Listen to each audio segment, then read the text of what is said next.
새벽에 나오신 모든 분들에게 하나님께서 말씀의 능력과 기도응답 주시기를 소망합니다. 이사야서 12장은 굉장히 짧지만 거대한 역사의 흐름을 이야기하고 있습니다. 크게 두 부분으로 나눠서 볼 수 있는데요. 백준연지석은 이렇게 해석을 했습니다. 1절에서 3절은 새로운 회복과 구원의 날을 기뻐하는 노래다라고 볼 수 있고, 4절에서 6절은 열국 중에서 찬양받으실 여호와 하나님에 대해서 이야기를 하고 있습니다. 그래서 1절에 보시면 그날에가 나오고 4절을 보시면 또 그날에가 나오죠. 영어 성경을 보면 이렇게 표현하는데요. 그냥 영어 성경에서는 1절의 그날은 in that day, 그날이라고 그냥 가볍게 표현을 한 것 같지만 4절은 wonderful이라고 하나를 더 추가했습니다. 그날은 정말 놀라운 날, 경이로운 날, 하나님이 살아계시는 위대한 날이다라고 또 한 번 강조를 하고 있습니다. 그래서 12장은 우리가 깊이 묵상해 보면 이게 얼마나 대단한 장이냐면, 이사야 선지자가 살아있던 때로부터 마침내 남유다 예루살렘이 멸망하는 BC 586년을 이야기하고, 더 나아가서 바벨론의 포로로 끌려갔던 이스라엘 백성들이 돌아오는 그때까지를 이야기하고 있습니다. 그래서 약 196년, 200년의 역사를 내다보고 예언하는 장이 바로 12장입니다. 그래서 12장을 우리가 묵상하면 왜 희망을 가져야 되냐면, 바로 하나님은 심판하시는 하나님이기도 하시지만 또한 이스라엘 백성들, 남유다 백성들, 남아있는 자들을 통해서 새로운 희망을 주시는 하나님이시기 때문에 그렇죠.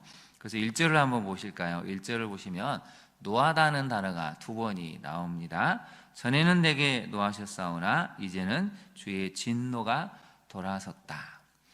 가끔 이제 유튜브를 보거나 또 어떤 내용을 들여다보면 이 죽었다가 살아난 분들의 간증을 많이 듣죠. 근데 그분들의 간증 중에 공통점이 하나가 있습니다. 심판대 앞에 섰을 때 숨조차 쉴 수가 없었다. 너무 이 하나님의 심판대 앞에 서니까 우리는 그저 사랑의 하나님, 좋으신 하나님만 생각했는데, 마지막에 이 심판의 하나님을 만났을 때 모든 영혼이 녹아내리는 것 같고, 그분 앞에서는 어떤 것도 숨길 수 없는 그런 자신을 발견했다는 이야기가 많이 나옵니다. 1절에도 보면 어떻게 되어 있습니까? 전에는 내게 노하셨는데 이제는 주의 진노가 돌아섰습니다 라고 표현을 하고 있습니다. 우리 하나님은 사랑의 하나님이기도 하시지만 죄에 대해서는 단호하게 심판하시고 진노하시는 분이라는 사실을 우리가 잊지 않아야 합니다. 그런데 이 1절에 보면 전에는 이제는 이라고 나와 있죠. 저는 하나님의 심판 때문에 다 망하고 다 모든 것이 폐허가 되고 포로로 끌려갔던 오직 황폐함만이 남았었는데, 이제 하나님의 진노가 돌아서서 우리를 어떻게 하시냐면, 거기다 한번 동그라미를 쳐보실까요? 또 주께서 나를 어떻게 하셨다고 나와 있습니까? 아니하시다. 거기다 한번 동그라미를 쳐보시죠. 이루하셨다는 것입니다. 편안하게 만들어 주셨다는 것이죠. 그래서 우리가 회개하기만 하면, 하나님 앞에 엎드리고 구원의 기회를 달라고 간구하면 주님의 진노는 돌아섭니다. 그리고 우리를 이로함으로 이끄신다는 것이죠. 성경은 끊임없이 이야기합니다. 하나님은 기회를 주시는 분이시고 이로하시는 분이시고 다시 한번 우리를 회복해 하시는 분이신데, 구하지 않기 때문에, 회개하지 않기 때문에 그 기회가 사라진다고 알려주고 있습니다. 그래서 첫 번째 메시지를 한번 살펴볼까요?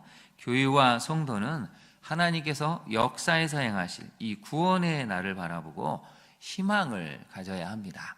성경은 끊임없이 희망을 이야기하죠. 심판도 희망을 이야기하는 것이죠. 더 이상은 이렇게 가다가는 완전히 멸할 수 있기 때문에 하나님이 중간에 심판을 행하시고 다시 구원의 역사를 보여주시기 위해서 이 심판이라는 도구가 행해진다는 것입니다. 그래서 크리스찬들의 특징은 희망의 사람이 되어야 합니다. 그 어떤 절망 속에서도 하나님은 살아계시기 때문에 우리에게 희망이 반드시 주어지고, 전에는 우리가 이렇게 힘들었지만 이제는 우리에게 위로함이 오겠구나. 그래서 1절은 분명히 알려주죠. 전에는 하나님은 노하신 하나님이셨지만 이제는 위로의 하나님으로 다가오신다는 사실입니다. 이 새벽에 나오신 모든 분들이 전에는 어떤 삶을 살았을지라도 이제는 위로의 하나님을 만나시고 새로운 회복으로 나아가실 수 있기를 진심으로 축원합니다. 적용을 한번 해볼까요? 우리의 신앙은 미래를 바라보는 희망의 신앙입니까? 여러분, 현재에만 머물러 있고 과거에만 머물러 있다면 결코 신앙은 희망적이 되지 않습니다. 오히려 신앙은 가장 어두운 곳에서도 미래를 바라보고 희망을 가져야 하죠. 하나님이 살아계시기 때문에 그렇습니다. 그래서 두 번째 적용을 살펴보면 아무리 어두운 상황일지라도 하나님은 반드시 역사하실 것을 믿는지 우리 자신을 돌아봐야 한다는 뜻입니다. 두 번째를 한번 살펴볼까요? 오늘 본문의 가장 중요한 내용인데요. 우리 두 번째 메시지를 같이 읽어보겠습니다. 고난과 위기를 겪은 후 형성된 신앙은, 그래서 여러분 2절이 오늘 우리가 참 암송하면 좋은 구절인데요. 같이 한번 읽어보겠습니다. 보라, 하나님은 나의 구원이시라.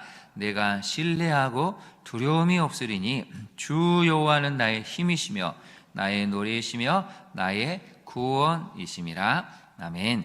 집에 가서 외우려고 그러면 또 어렵죠. 그래서 후반부만 외우셔도 됩니다. 주 여호와는 나의 힘, 나의 노래, 나의 구원이시다. 외우기 쉽죠. 자, 10초를 들을 테니까 한번 외워보실까요? 주 여호와는 나의 힘이시다. 나의 노래이시며 나의 구원이십니다. 이걸 자꾸 외우셔야 됩니다. 이게 왜 놀라운 고백이냐면 완전히 폐허가 되고 황폐화되고 하나님의 무시무시한 심판을 경험했던 사람들이 마침내 구원을 경험하니까 이 고백이 그냥 나왔다는 것이죠. 그래서 여러분, 신앙은 많은 고난을 통과한 다음에 진정으로 단단해지고 형성이 된다는 것입니다. 우리 주 여호와는 이 부분을 한번 같이 읽어볼까요? 주 여호와는 나의 힘이시며 나의 노래이시며 나의 구원이심이라. 아멘. 저를 보고 한번 해볼까요? 시작. 주 여호와는 나의 힘이시며 나의 노래이시며 나의 구원이심이라. 아멘. 이 고백을 들을 수 있는 우리 성도님들이 되시기를 바랍니다. 여러분, 이스라엘 백성들은 너무나 큰 아픔을 겪었습니다. 나라가 완전히 망하고 포로로 끌려가는데 하나님이 70년 만에 돌아오게 하신 것을 보고 이렇게 얘기한 것이죠. 보아라. 세상 모든 사람들에게 보라고. 하나님은 구원의 하나님이시다. 그러면서 거기 한번 밑줄을 그어보실까요? 내가 신뢰하고 두려움이 없으리니. 진짜 하나님을 만나고 나니까 이제 나는 하나님밖에 신뢰할 수 없고 이제 하나님을 만나니까 두려운 하나님이 아니라는 것입니다. 이렇게까지 우리를 사랑하시고 이렇게까지 나를 생각하신 하나님, 그 하나님에 대한 친밀한 사랑이 말할 수 없는 신뢰가 회복이 되었다는 뜻이죠. 그래서 이렇게 고백을 하는 것입니다. 그렇기 때문에 하나님은 나의 힘이 되셨고 내 인생의 노래가 되셨고 나의 구원자가 되셨다. 여러분의 인생에 이런 고백이 자주 일어날 수 있기를 바랍니다. 이런 고백이 우리에게 일어날 수 있도록 여러분은 지금까지 많은 고난을 통과해 오셨습니다. 이제 하나님이 3절의 역사를 주신다는 것이죠. 그러므로 너희가 기쁨으로 구원의 우물들에서 물을 기르리로다. 거기다 한번 동그라미를 쳐보실까요? 기쁨이라는 것이죠. 그 많은 연단과 고난의 과정을 통과했는데 이제 너희가 원할 때 언제든지 우물에 가서 물을 기르는 사람처럼 구원의 우물에서 앞으로 너희들이 원하는 응답의 물을, 하나님을 만나는 그 은총의 물을 길게 된다는 것이죠. 그래서 민수기 21장 16절 18절에 이러한 내용을 담고 있는데요. 제가 한번 말씀을 봉독해 보겠습니다. 세번역 성경인데요. 그들은 모압 지경을 떠나서 그곳을 떠나서 부엘에 이르렀다. 부엘은 주님께서 모세에게 백성을 모아라, 내가 그들에게 물을 주마 하고 말씀하신 바로 그 샘이 있는 곳이다. 그때 이스라엘은 이런 노래를 불렀다. 샘들아 솟아나라, 모두들 샘물을 노래하여라. 지도자들이 파고 백성의 원로들이 왕의 통치 지팡이들로 터뜨린 샘물이다. 하나님께서 광야를 통과하는 이 백성들에게 물길을 발견하게 하시고 그 우물들을 직접 파괴하셔서 물을 얻게 했던 역사를 여기에서 이야기하고 있습니다. 그래서 여러분이 힘들 때마다 2절을 많이 선포하시고 또 3절의 말씀을 많이 묵상하셔야 됩니다. 3절을 다시 한번 볼까요? 그러므로 너희가 기쁨으로 구원의 우물들에서 어떻게 한다고요? 물을 기르리로다.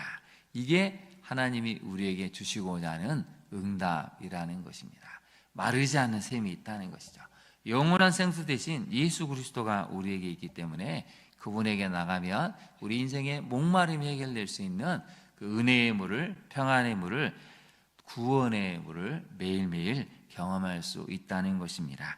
여러분의 목마른 인생이 구원자 되시는, 영원한 생수 되시는 주님을 매일 만남으로 이러한 구원의 우물들에서 물을 기를 수 있기를 진심으로 축원합니다.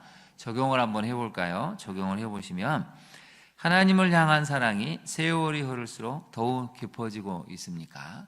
이스라엘 백성들은 포로기를 경험하면서 하나님의 사랑이 더욱 깊어져 갔습니다. 하나님을 나의 힘, 나의 노래, 나의 구원으로 고백할 만큼 우리의 신앙은 성숙해지고 있습니까? 이제 그러한 신앙까지 가야 우리가 많은 후손들에게, 다음 세대에게 이러한 신앙을 물려줄 수 있다고 성경은 알려주고 있습니다. 세 번째 메시지를 한번 살펴볼까요? 교회 공동체는 하나님께서 행하신 일들을 선포하고 높이며 찬양해야 할 의무가 있습니다.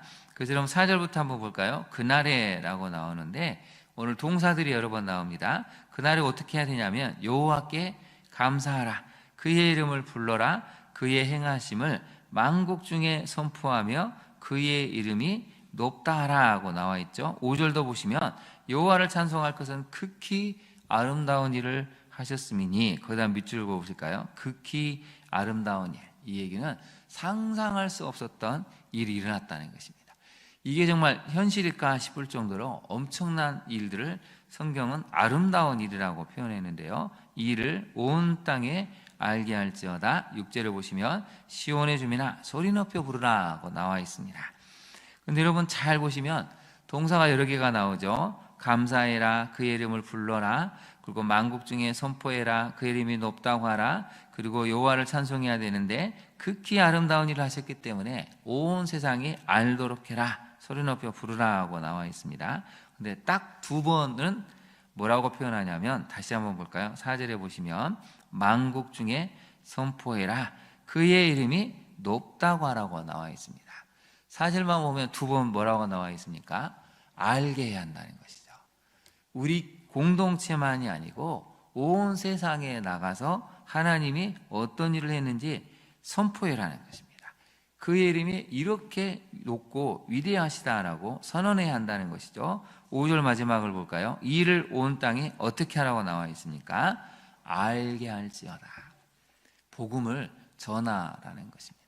하나님이 실제로 어떤 하나님이셨는지를 너희가 경험했다면 만국 중에 온 땅에 선포하고 알게 해야 될 책임이 있다는 것이죠. 교회가 해야 될 의무가 바로 이것이라는 것입니다. 교회 공동체는 하나님이 어떤 일을 행하시는지, 우리 교회에 무슨 일을 행하시는지를 같이 모여서 기쁨으로 나누고 찬양해야 되지만 또한 세상으로 흩어져서 이 하나님을 알게 해야 되는 역사가 일어나야 한다는 것이죠. 적용을 한번 해볼까요? 여러분, 교회와 성도는 하나님의 구원을 온 땅과 만민이 알 수 있도록 선포하며 알리며 찬양하는데 열심을 내고 있습니까? 우리끼리만 모여 있다면 결코 세상 사람들은 알 수가 없는 것이죠. 우리는 세상으로 나가서 온 땅, 온 만국들이 하나님의 이름을 알 수 있도록 소리 높여 외치고 복음을 전해야 합니다. 그게 하나님이 우리에게 원하시는 마음이죠. 그러려면 어떻게 해야 될까요? 2절을 마지막으로 한번 읽고 오늘 말씀을 마칠 텐데요. 이 하나님을 만나는 고백들이 우리의 고백이 되어야 한다는 것이죠. 우리 2절을 간절한 마음으로 한번 읽고 말씀을 마치겠습니다. 보라, 하나님은 나의 구원이시라. 내가 신뢰하고 두려움이 없으리니 주 여호와는 나의 힘이시며 나의 노래이시며 나의 구원이심이라. 아멘. 기도하겠습니다. 하나님, 그렇습니다. 이스라엘 백성들이 나라가 망하고 폐허가 되고 많은 이들이 포로로 끌려갔습니다. 이제 모든 사람들이 봤을 때 이스라엘은 이 역사에서 지워졌다고 생각하는 그때에 하나님은 다시금 역사하셔서 이스라엘 백성들을 고향 땅으로 돌려보내셨습니다. 우리가 이 하나님을 만나기를 원합니다. 전에는 우리 인생이 이렇게 힘들고 끔찍하고 비통한 가운데 있을지라도 이제는 오늘 말씀처럼 다시 한번 하나님이 우리를 위로하시고 새로운 환경으로 이끄시며 구원의 날을 주심을 고백할 수 있도록 주님 우리 인생에 다시 한번 회복과 치유를 허락하여 주옵소서. 오늘 본문에 나왔던 이 내용처럼 주 여호와는 나의 힘이시고 나의 노래시고 나의 구원이십니다 라고 고백할 수 있는 구원의 날이 우리 모두에게 임하게 되기를 소망합니다. 그래서 그 구원을 경험했기 때문에 이 세상 모든 사람들에게, 모든 만국에 하나님이 어떤 하나님이신지를, 그 이름을 선포하고 그 이름을 높일 수 있는 복음을 전하는 이 땅의 교회들, 성도들이 될 수 있도록 매일매일 우리에게 새로운 하나님을 경험케 하시고 그 구원의 놀라운 능력들을 경험할 수 있는 은혜의 나날들이 되게 하여 주옵소서.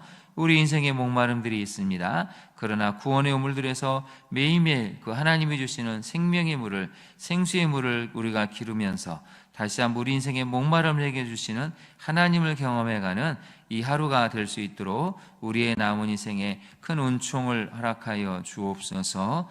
예수님 이름으로 기도합니다. 아멘. 하늘에 계신 우리 아버지, 아버지의 이름을 거룩하게 하시며 아버지의 나라가 오게 하시며 아버지의 뜻이 하늘에서와 같이 땅에서도 이루어지게 하소서. 오늘 우리에게 일용할 양식을 주시고 우리가 우리에게 잘못한 사람을 용서하여 준 것 같이 우리 죄를 용서하여 주시고 우리를 시험에 빠지지 않게 하시고 악에서 구하소서. 나라와 권능과 영광이 영원히 아버지의 것입니다. 아멘. 함께 기도하겠습니다. 우리에게 구원의 날을 바라보고 늘 희망을 가질 수 있는 그러한 단단한 믿음을 가질 수 있게 해달라고 기도해야 되겠습니다. 고난과 위기를 겪은 후에 오히려 그렇게 형성된 신앙은 하나님을 향한 더욱 깊은 친밀함으로 나타난다고 했습니다. 우리에게 형성된 신앙이 오늘의 본문처럼 하나님은 나의 힘, 나의 노래, 나의 구원이라고 고백할 수 있는 이러한 성숙한 경지까지 갈 수 있게 해달라고 기도해야 되겠습니다. 교회 공동체가 해야 될 일은 하나님이 행하신 일들을 선포하고 높이며 온 땅이 알게 하는 것임을 깨닫습니다. 복음을 전하는데 열심을 해는 이 마지막 시대의 사명을 감당한 우리 교회와 한국교회가 되게 해달라고 기도하기를 원합니다. 이제 대선이 얼마 남지 않았습니다. 다음 세대의 미래를 책임지고 이 땅을 하나로 묶을 수 있는 그러한 지도자가 선출될 수 있게 해달라고, 이 대선 기간이 그동안 분열되고 찢겨졌던 마음들이 회복되고 치유되고 하나 될 수 있는데 이 귀한 시간이 되게 해달라고, 한국교회가 그것을 위해 기도하며 노력하는 귀한 시간 되게 해달라고 우리 주님의 이름을 3번 부른 다음에 기도하도록 하겠습니다. 주여 주여 주여.